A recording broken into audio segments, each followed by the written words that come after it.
Hi, hello, welcome to Spell Day. We're covering a spell every single day of the year from the 5e PHB +3. Those +3 are homebrew spells. We're at +1 at the moment. And today's spell is Hunger of Hadar.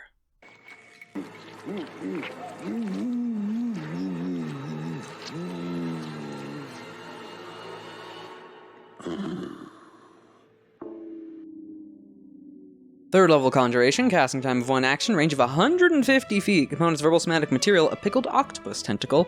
Ew. Duration, concentration, up to 1 minute. You open a gateway to the dark between the stars, a region infested with unknown horrors. A 20-foot radius sphere of blackness and bitter cold appears, centered on a point within range and lasting for the duration.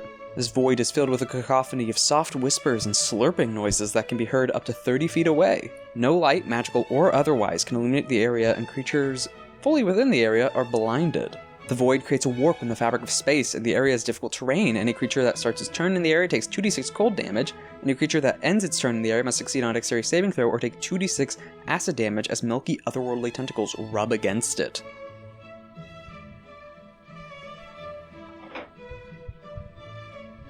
A nice eldritch-flavored spell. So, third level, concentration, 150 feet. Does it beat Fireball or not? Possibly?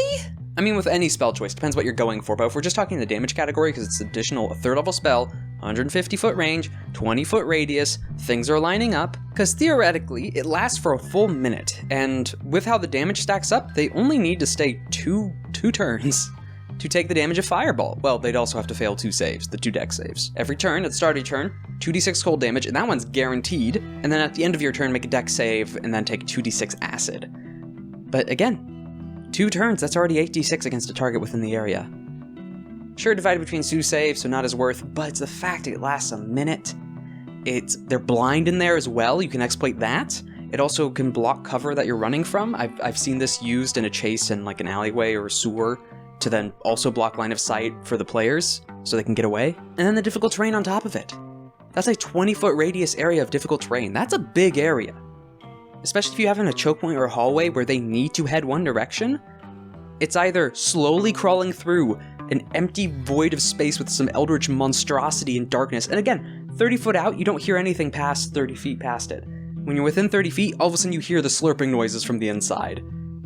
Not pleasant for your average town guard, unless, you know, it's a freaky guard. And again, if you have a creature have to move through that, it's difficult terrain, so it's already eating up more of their movement. Yes, they might use dash, but even with that, depending on the movement of the creature or any other additional effects or any obstacles thrown in there as well, again, they're blind, you can keep blasting the area with things or blindly shooting. No upcast option kind of sucks though.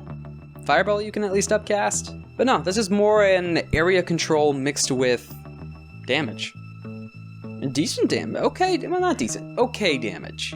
Because it's per round, and if you have the full round and you have other things to paralyze or keep a creature stuck in there, oh man, what's the mix of the Eldritch Push, or it's the Eldritch Blast feature that allows you to push, and having a Warlock with this and just keep knocking creatures back into it. Anything like that, I've seen Thunder Wave used to knock creatures back into it. I've just seen general shove actions. It's one of those regional effects or area effects on a battlefield that it's worth just pushing creatures back into it because it's the start of their turn and the end of their turn they can take damage. Guaranteed at the start, which is something you can control by moving them. Blind, disadvantage, anything that requires sight they can't use if they're stuck in it or behind it.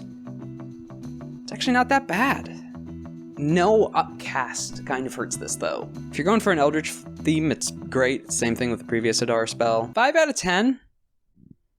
No upcast option hurts it. But damage-wise, even around its level, it's not that bad. Potential 4d6 every turn, 2d6 guaranteed if they start there. You can push creatures into its difficult terrain and blind darkness, and creepy. Also specifically has the fact that you don't hear anything past 30 feet.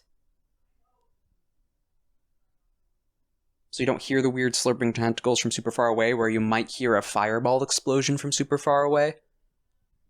Something that's not brought up too often.